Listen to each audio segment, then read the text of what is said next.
احمد میاں کو جانوروں سے بڑی محبت تھی۔ انہوں نے ایک بلی پالی ہوئی تھی۔ وہ بڑی پیاری سفید نرم و ملائم بالوں والی بلی تھی۔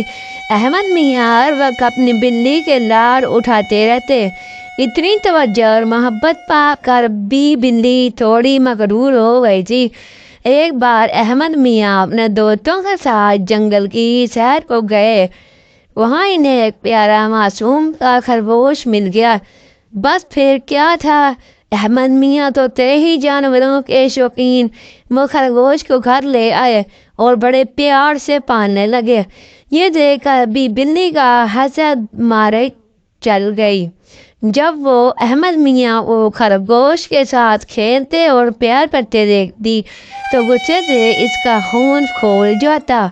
دل میں سوچتی کہ اب اس خمبس کا رنگ مجھ سے بھی زیادہ سفید ہے یا اس کے بال مجھ سے بھی زیادہ نرم و ملائم ہے۔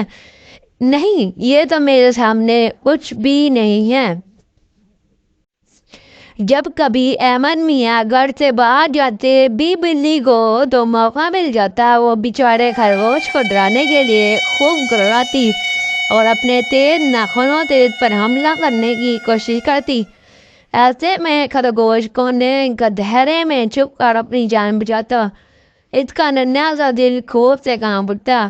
ایک بار سخت گرمیوں کا موسم تھا۔ تیز چلچلاتی دھوپ نے سب کو نڈھال کیا ہوا تھا۔ سب گھر والے اپنے اپنے کمروں میں دوپہر کے کھانے کے بعد سو رہے تھے۔ میاں خرگوش بھی بلی کے ڈر سے صحن میں چھتی پر سو رہے تھے اور بلی صاحبہ صحن میں آرام فرما رہی تھی۔ ہر طرف خوف کا سا عالم تھا۔ اچانک گلی میں کھلنے والا صحن کا دروازہ زوردار آواز کے ساتھ کھلا اور ایک موٹا تازہ سیاہ رنگ کا کتا اپنی سرخ زبان لٹکاتے ہوئے گرمی سے ہامتا ہوا اندر گھس آیا۔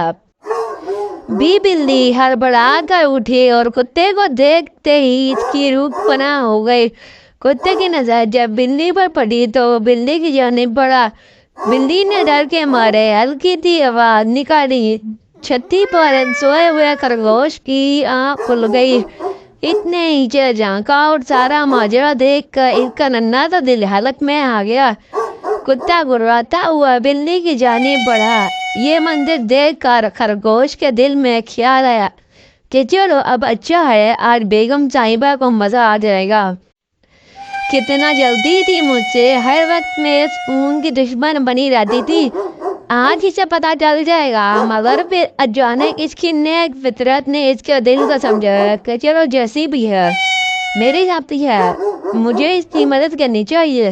یہ سوچ کر خرگوش نے آس پاس نظر دوڑائی تو اسے خالی کرستا نظر آیا۔ خرگوش میاں نے پورا زور لگا کر کنستر کو چھتی سے نیچے پھینک دیا۔ اس اچانک مصیبت سے ایسا بدحواس ہوا کہ بوکھلا کر بھاگ گیا۔ تب بلی کی نگاہ اوپر چھتی پر بیٹھے خرگوش پر پڑی تو اس پر گڑھا پانی پڑ گیا۔ خرگوش کے داڑھی سے اپنے برے سلوک کا شدت سے احساس ہوا اور اس نے خرگوش سے معافی مانگ لی۔ اس کے بعد دونوں میں بڑی پکی دوستی ہو گئی۔